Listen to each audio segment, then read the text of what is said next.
کہانی مکار لومڑی۔ پیارے بچوں، ایک دفعہ کا ذکر ہے کہ افریقہ کے ایک جنگل میں بہت سے جانور آپس میں مل جل کر رہتے تھے اور ایک دوسرے کا خیال رکھتے، گویا جنگل میں منگل تھا۔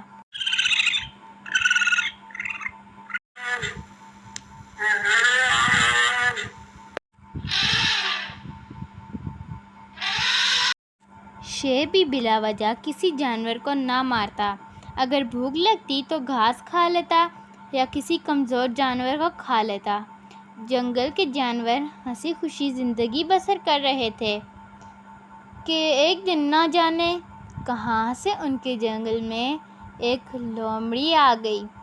بچوں، آپ تو جانتے ہی ہیں کہ لومڑی کتنی چالاک ہوتی ہے۔ جانوروں نے اس سے پوچھا کہ تم یہاں کیوں آئی ہو؟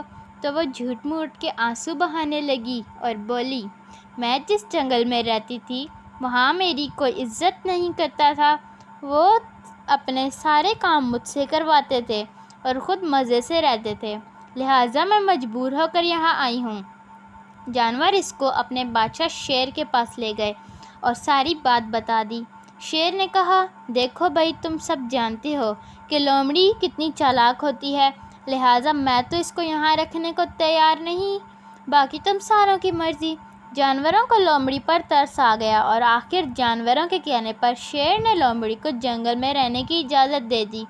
پہلے پہل تو لومڑی بڑی شریف بن کر رہی اور کوئی الٹی سیدھی حرکت نہ کی، لیکن پھر آہستہ آہستہ اس نے اپنے رنگ دکھانے شروع کر دیے اور جانوروں کو اپنی باتوں میں پھنسانے لگی اور ان سے کہتی کہ شیر تمہارے کمزور ساتھیوں کو کھا جاتا ہے اور تم لوگ چپ رہتے ہو، اگر ایسا ہی رہا تو ایک دن تم سب مارے جاؤ گے۔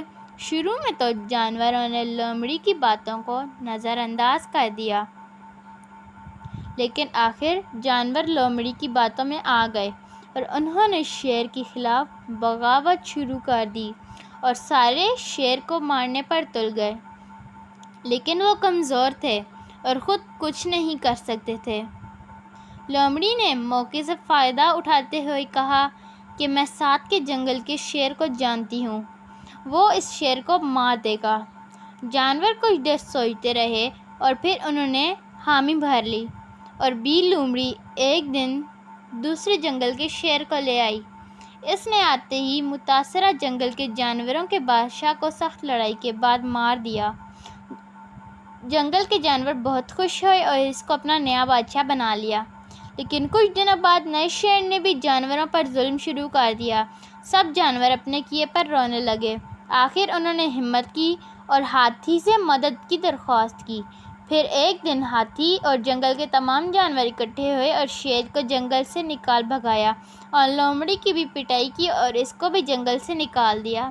جانوروں نے ہاتھی کو اپنا بادشاہ بنا لیا اور سب نے ہاتھی سے وعدہ کیا کہ وہ ہمیشہ مل جل کر رہیں گے اور کسی انجان کے دھوکے میں نہیں آئیں گے جو جنگل کی خوشیاں دوبارہ لوٹ آئیں۔ پیارے بچوں، اگر آپ کو ہماری کہانی پسند آئی ہو تو اس ویڈیو کو لائک، شیئر اور سبسکرائب کریے گا۔ شکریہ۔